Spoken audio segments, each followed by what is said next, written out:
Alright, y'all. So I finished the Kabbalion, right? I finished the Kabbalion. It took me 2 weeks. That book was so engaging, so captivating that I finished that book in 2 weeks. I finished it 2 weeks earlier than expected. Like I said, the goal is one book a month, 12 books for the year. And I finished the Kabbalion in literally 2 weeks. I finished it the middle of August. And now I'm reading the Secret Doctrines of the Rosicrucians. That book, I'm not in any haste because obviously that's a book for the month of September. And I'm reading it now in August because I finished the Kabbalion. So the Kabbalion, though, was just such an engaging book. I'm going to actually do a second read on it. It's just that good. So this video real quick, I just want to share with you what stood out, what jumped out to me, why the Kabbalion I found was so appealing, so attractive, and so engaging. There's a plethora of things. There's a number of things that I got out of there. Number of things. But there's one thing that stood out to me the most. So I'm going to share that with you guys. And that's the law of correspondence. That, the real quick backdrop. The Kabbalion is about the 7 Hermetic Principles. The 7 Hermetic Principles and 7 cosmic laws.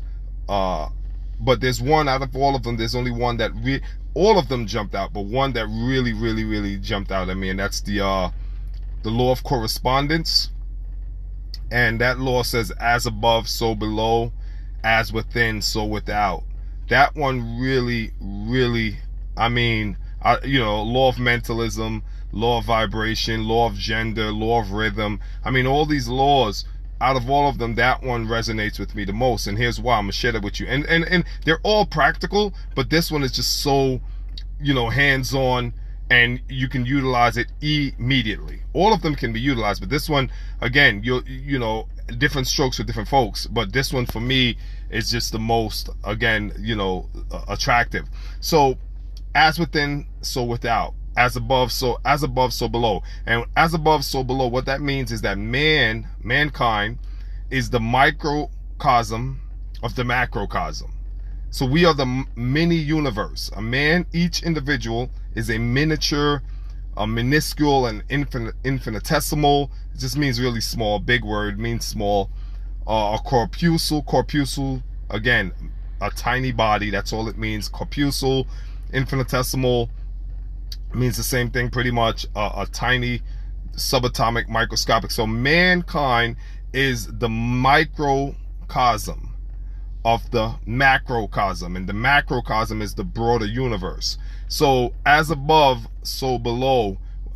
That law means that everything that we find in the universe, in the solar system, everything that makes up the universe is within us. And to take that one step further, if you study the atom, if you take the atom and you put that, and you use a specific or special device to be able to study, to decipher and break down the atom, you'll realize that within the atom is designed literally like the solar system.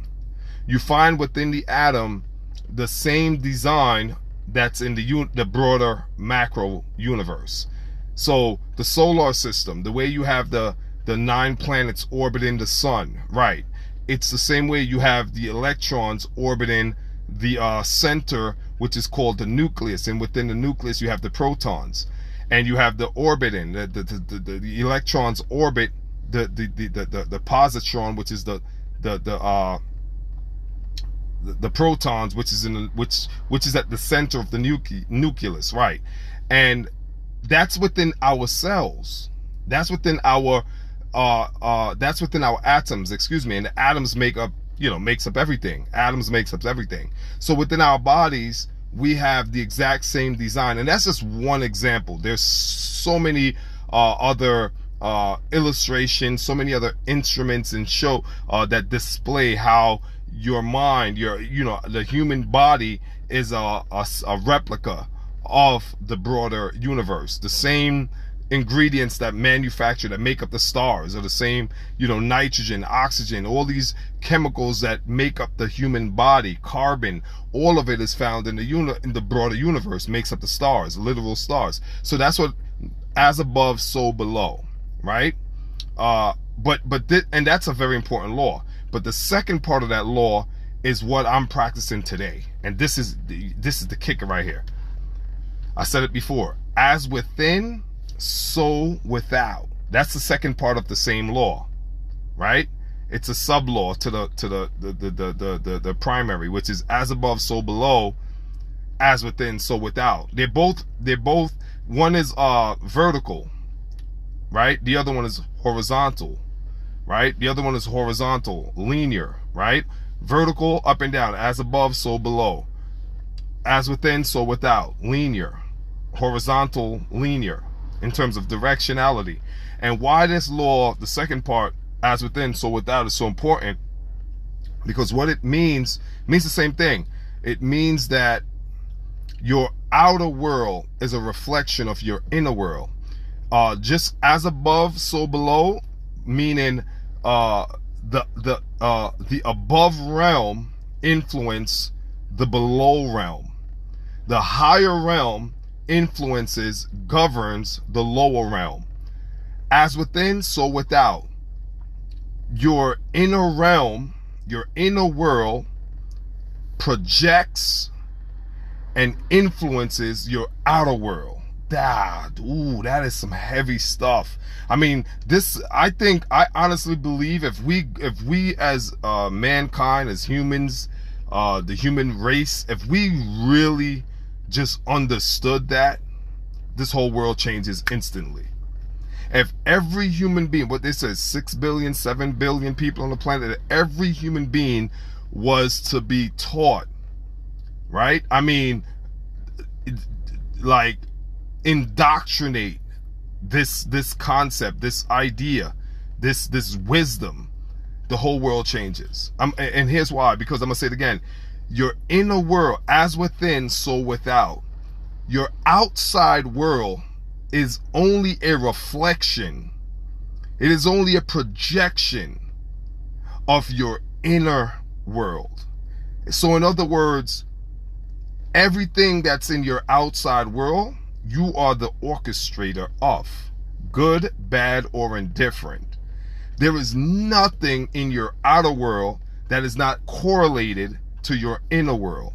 No matter how it may appear, how odd, awkward, how can't believe, no way, no how, it is somehow tied to something that's going on inside of you and is being projected from the inside to the outside. As within, so without. As above, so below. That law, the Kabbalion, one of the Hermetic Principles, it's called the law of correspondence. And again, when you truly grasp that, you become the captain of your ship. You become the captain of your ship. You take the helm. You no longer point fingers. You no longer blame.